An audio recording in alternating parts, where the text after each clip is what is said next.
Okay, Éinne le tá taobh mód an phobal tá fáilte romh teachta seach tá an seo díorcartí tosa.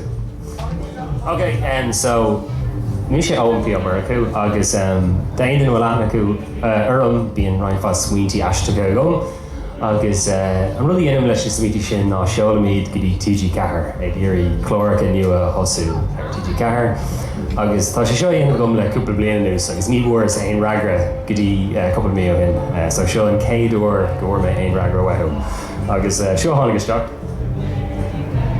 an litir agus siúil an litir an seo ó gurmlan í chealaigh aorthóir comisiúnathe TG4 bailí na hain.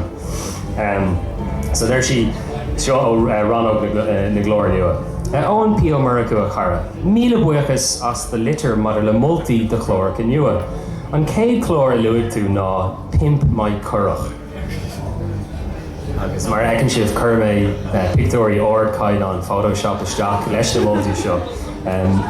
Denim sé roiin Photoshop go profisiúntas an bhata Éinne na géirí beidir cearlan íana bhí stéid an sá sin. Anyway, an céad chlór a luigh tú ná pimp mai curach. Mar bhí sa chuirsí agat. Fáin siad le sean le de iascra éig as Connemara agus chuann siad chrome ar an curach agus go faster stripes agus beidir microwave nó jacuzzi nó rud ag an savage ar cool. Is áthing ará gur híle mar nach meic sé seo in déanta agus go deimhin go mbeidh áras mór ann I déamh na sábháilteachta agus féileh na go faster stripes éiscint agus sin microwave ar cool an chuirigh an sin. An céad chlór eile a bhfuil tú Eoin ná ag cuineáil sús leis na cuinéalaigh agus litrí tú cuineáil agus cuinéalaigh le cé. Mar a dúir tú, seo chlór reality faoi háile gaeltachta. Aim si dramaig in a dosín in anamlach ar fad ar cé. Rud ag in arós conal, cuive, cianna, círa agus am áthair coileit. Dúir tú comá go mefa sásta é seo Herbert tá dormís like milliún yo-yos dit. Tá muid cínta go bhfuil like na milliún deisina tie-ins dhéanamh do comhaltaí smidú agus gacrod ach a bhíoranna ní chuige sin TG4. Tá muid cínta mar a deir tú go bléascaigh sé ar Instagram agus cuiimiid gach rathart leis. Is féidir le dhearbhú nach bhfuil simime goin córála Eoin P. Herbert ach ar. Tá muid lán cínta go bhfuil tú lán go béal le crack agus an éime sin na haispáint le híana nach bhfuil ar fad díorcartí básaáil. Ach an braniúir an méid a dúirtú a litir ní dáling go mefa a rúnacht an chlór ára seo. Ar an drocúir mar leis an smaoinemh hiúdí agus gangs na haireann an cuioine daoine hiúdí? So seo hiúdí agus ar an áid rinne mé iarracht anmhór leis an pictúir an chlór seo. Sin gá fans éagsúla. Tugann sé fis céico gritty is a bheith an chlór. Seo chlór in meach hiúdí é féin ag fisú na gangs is brúdú le sa tír, dul undercover leis na cinehins. Begar an dúilú den smaoinemh seo ar an mán gur character fictionú le hiúdí agus dá réir sin nach ann dó. Is tócha gur fear nach níar an aon rud faoin géad smaoinemh eile bhí agat súil eile. Eoin nílas agam go dtíreach conascar ceaptú go mbeidh sé inglacha srá fiche chlór a dhéanamh faoi japsize go háirithe de cartún ar TG4. Dír Russ ar an galan pictúr ára seo haispáint ach má aithne na géirí éiscint is féile bheith leirtó na níg. Luigh tú smaoinemh roiin sexing up I dhéanamh ar an stáisiún tríd an glór grás asanach naked attraction a thuirteasteach. Déanann na nachfuil olalas acu ar an glór. Tigtar dom gur chlóir seo ina raníon daoine dul ar chuine le na chéile, bunathe breathnúir an chéile agus iad lom nocht.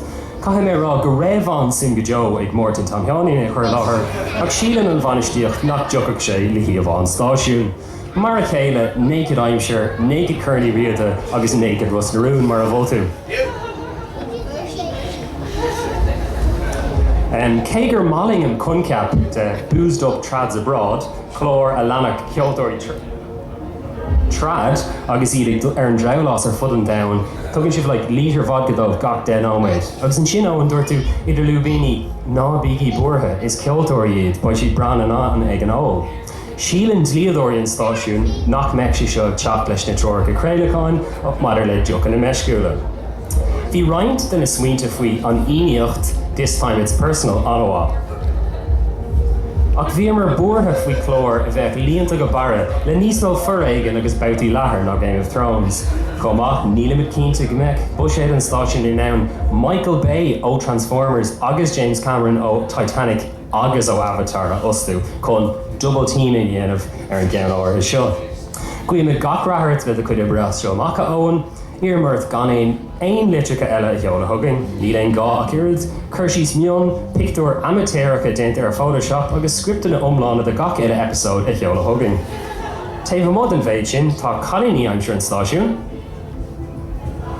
agus buachail aimsire. Tréis iar ar an cíntú nach meictú crocha hart, taobh mod de ceann cathrú na hagraíochta TG4 in Moladh na hain, a hiile Iarachar an gasunrach arálat, airí as pictiúirí diad féin a cheola isteach a míon dhodhéanta scríbhneoir orthu. Deirg mé rís é Eoin is character fictiúil é hiúdaí, agus fiú dom a fíorghuine Eoin ní dáling go meic spéise go picanna de bhóda eáil. Míle buchas is mise gurmlin í chealaigh agur thar comisiúna TG4 Moladh na hain.